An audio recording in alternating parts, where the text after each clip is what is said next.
Көңіл-күйлеріңіз қалай? Әдеттегіше бүгінгі сынып сағатымызды мемлекеттік әнұранмен бастаймыз.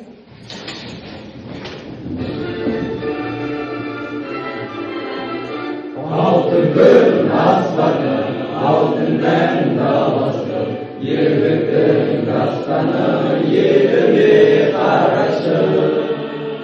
Ежелден ертеген даңқымыз шықты ғой. Бүгінгі тәрбие сағатымызда біздер топтық жұмыс жасаймыз. Сол мақсатта біздер Казмас платформасы арқылы ең алдымен 3 топқа бөлініп алайық.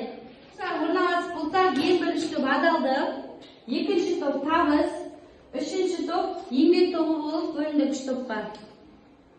Келесі психологиялық жаттығу жақсылық шеңбері деп аталады. Әр оқушы өзінің көршісіне жақсы лебіз тілектерін білдіреді. Сөйлесең өз ісіне адалсың. Адалдық дегеніміз адамгершілік қасиеттердің ең құндысы.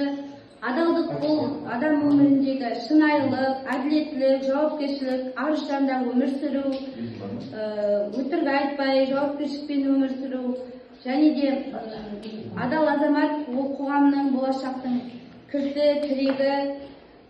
Адалдық бұл қоғамның іргетасы болып саналады.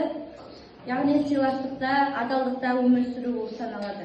Келесі назарларыңызға адал еңбек туралы бейнероликке назар аударайық.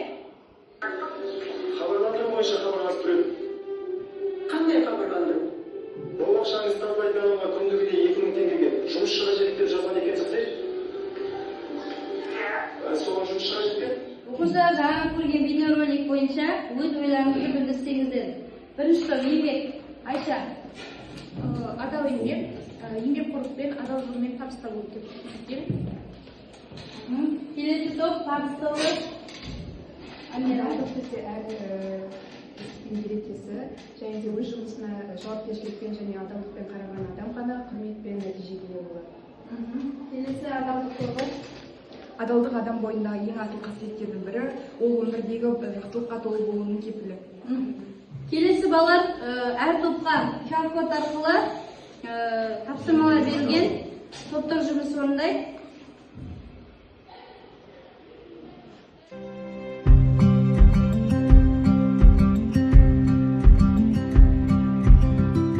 Адалдық тобының өз ойларын сұрайық. Адал азамат әділ, шыншыл және өз ісіне жауапкершілікпен қарайтын, қоғамға пайдалы істер жасауға тырысуы қажет. Сізге берілген сұрақ табысқа жетудің дұрыс жолдары қандай? Оның жауабы табысқа жетудің дұрыс жолы мақсат қойып, үздіксіз еңбек етіп, өз-өзіңді дамытудан тұрады. Бізге берілген сұрақ адал еңбек пен арам еңбектің айырмашылығы. Адал еңбек еңбекқорлық пен адал жолмен табыс табу, ал арам еңбек болса ол адал емес жолмен заңсыз басқа адамдарды алдау арқылы келген табыс. Сабағымызды бастамас бұрын көңіл күйімізді көтеріп, рухымызды арттырып алайық. Ол үшін сіздерге сөйлемді аяқта айдарын ұсынамын. Мына жерде бірнеше сөйлемнің басы берілген. Қалаған ұяшықты таңдап, сөйлемді өз ойларыңызбен жалғастырыңыздар. Сәттілік тілеймін.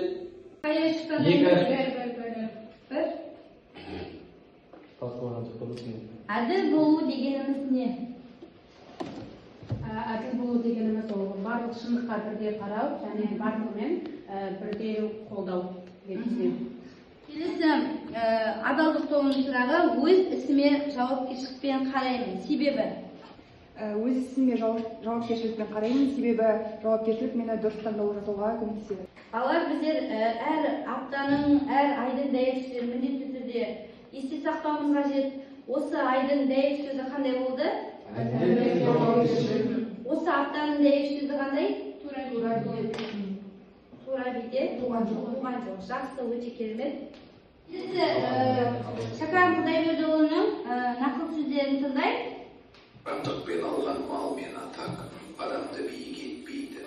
Бұл нақыл сөз арқылы біздер адамның еңбек еткен адамның, адал еңбек еткен адамның табысыдан мол болатынын, үлкен жауапкершілікпен, әділдікпен атқару керектігін, және де жаңағы адал жолмен келген табыс шынайы берекеге, қуанышқа толы болатынын түсіндік та.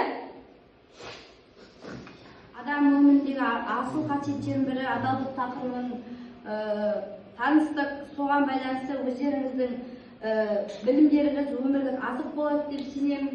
Сондықтан сіздер өздеріңіз бүгінгі тәрбие сағаты бойынша өздеріңіздің кері байланыстарыңызды берсеңіздер. Бүгінгі тәрбие сағатында мен адалды адамды тура жолға салған қасиет екенін түсіндім. Бүгінгі тәрбие сағатынан біз адалдық туралы құнды мәліметтер алдық. Осы тәрбие сағаты бізге қызықты өтті. Балалар бүгінгі тәрбие сағатынан алған әсерлеріңізді кітап әдісі арқылы бөліссеңіздер.